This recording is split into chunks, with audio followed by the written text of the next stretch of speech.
जी नाज़रीन, माया ज़ुल्फ़िकार गुरामाणी KPK जा वॾा वज़ीर सोहेल आफ़रीदी हींअर कराची पहुता आहिनि ऐं कराची पहुचण खां अॻु में इन हवाले सां जॾहिं ख्वाजा आसिफ़ खां इहो सुवालु कयो वियो हो त सोहेल आफ़रीदी सिंध जो दौरो करे रहिया आहिनि त ख्वाजा आसिफ़ जो इन हवाले सां छा चवणु हुयो? मेरा ख्याल है कि जो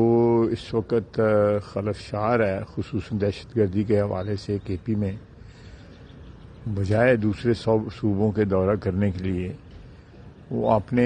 सूबे के अगर हर कोने में जाएं, खुसूसन उन जगहों पे जहाँ पे दहशतगर्दी जो है वो ज़्यादा है,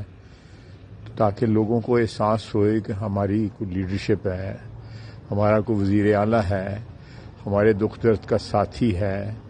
जहाँ पे शोहदा होते हैं उनके जनाजे जाके पढ़ें,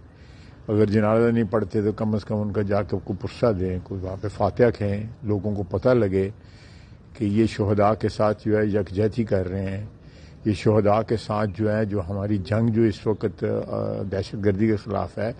उसमें जो शहीद हो रहे हैं उनके साथ इनकी हमदर्दियाँ हैं, उनके साथ ये यकजहती कर रहे हैं।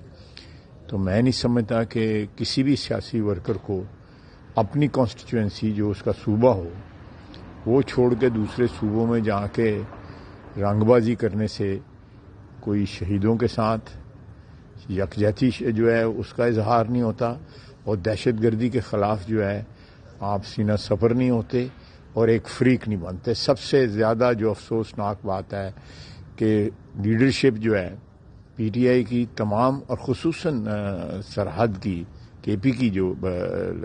लीडरशिप जो है पख्तूनख्वा की, उसकी जो है दहशतगर्दी के ख़िलाफ़ कोई वाज़े जो है स्टैंड नहीं है और शोहदा के साथ उनकी कोई यकजहती नहीं है। बहुत बहुत शुक्रिया। ख्वाजा आसिफ़ जी, अवां ॻाल्हि ॿुधी। ख्वाजा आसिफ़ जो त इहो चवणु आहे त सोहेल आफ़रीदी खे कराची वञण जे बजाए पंहिंजे सूबे ते, पंहिंजी कॉन्स्टिट्यूंसी ते ध्यानु ॾियणु घुरिजे, पर ज़ाहिर आहे त इन खां अॻु में सोहेल आफ़रीदी पंजाब जो बि विज़िट करे चुका आहिनि ऐं उनजो सियासी ऐं क़ानूनी आइनी हक़ आहे त हू किथे बि वञी सघनि था। पर सूरत हाल इहा आहे त जॾहिं उन सिंध वञण जो ऐलान कयो त इन खां अॻु में इहो सवाल हर जॻह ते बहस हेठि रहियो त सोहेल आफ़रीदी खे सिंध में जेका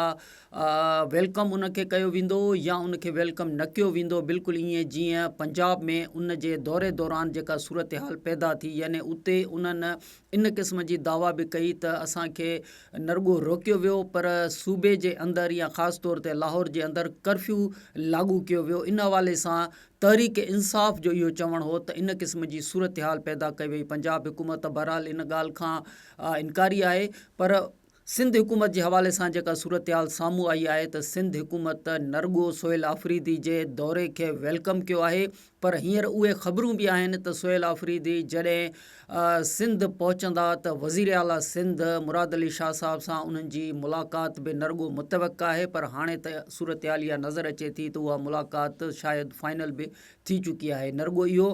पर सोहेल आफ़रीदी जिते बि वेंदा त उनखे उहो प्रोटोकॉल मिलंदो जेको हिकु सूबे जे वज़ीर आला खे मिलणु घुरिजे। न रुॻो इहा सूरत हाल, पर क़ाइद आज़म जी मज़ार ते बि सोहेल आफ़रीदी वेंदा ऐं उते जलसे जो बि ऐलान कयो आहे आचर जे ॾींहं ते। इहा सूरत हाल त उते मौजूदु आहे त सिंध हुकूमत उन्हनि खे वेलकम करे रही आहे। तहरीक इंसाफ़ बहरहाल इन हवाले सां, इन ॻाल्हि जे हवाले सां इंतज़ारु ज़रूरु करे पई त जेका सूरत हाल सिंध हुकूमत मुख़्तलिफ़ बयाननि में वेलकम जी सूरत हाल में कंदे नज़र अचे थी त छा उहा फाइनल सूरत हाल बि ईअं हूंदी या न हूंदी, छो जो उन्हनि खे तहफ़ुज़ात हुआ त सोहेल आफ़रीदी साहब जेको उते वकीलनि खे ख़िताब करण जे हवाले सां प्रोग्राम रिथे रहियो आहे त उन जी इजाज़त अञा ताईं उन्हनि खे न आहे मिली। जेतोणीकि सिंध में शर्जील मेमण उन्हनि जा जेके सिंध हुकूमत जा जेके वज़ीर आहिनि उन्हनि इन हवाले सां प्रेस कॉन्फ्रेंस करे सोहेल आफ़रीदी खे KPK जे वॾे वज़ीर खे वेलकम कयो आहे। इहा सूरत हाल त ज़ाहिर आहे त सिंध हुकूमत वज़ीर आला खां वेंदे सूबाई काबीना जे मेंबरनि ताईं सोहेल आफ़रीदी खे न रुॻो वेलकम कंदे नज़र अचनि था, पर उनखे जलसे करण जी जेका इजाज़त आहे उहा बे इजाज़त ॾींदे नज़र अचनि था। न रुॻो इहा सूरत हाल आहे पर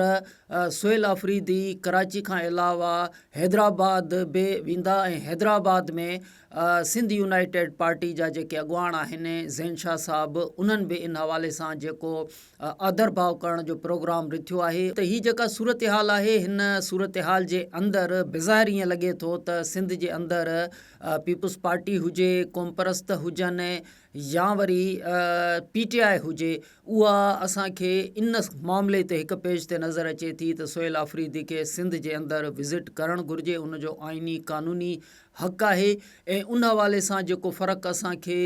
पंजाब जे दौरे दौरान यानी सुहेल आफ़रीदी जॾहिं लाहौर विया त उन दौरे ऐं हिन दौरे में जेको फ़र्क़ु आहे उहो ॾिसण में अचे थो। हिन वक़्त ताईं सिंध हुकूमत वेलकम कंदे नज़र अचे थी, जलसे जी इजाज़त ॾींदे नज़र अचे थी। न रुॻो इहा सूरत हाल आहे पर वज़ीर आला सिंध मुलाक़ात जे हवाले सां बि उहो प्रोग्राम बि रिथियल नज़र अचे थो। तंहिं करे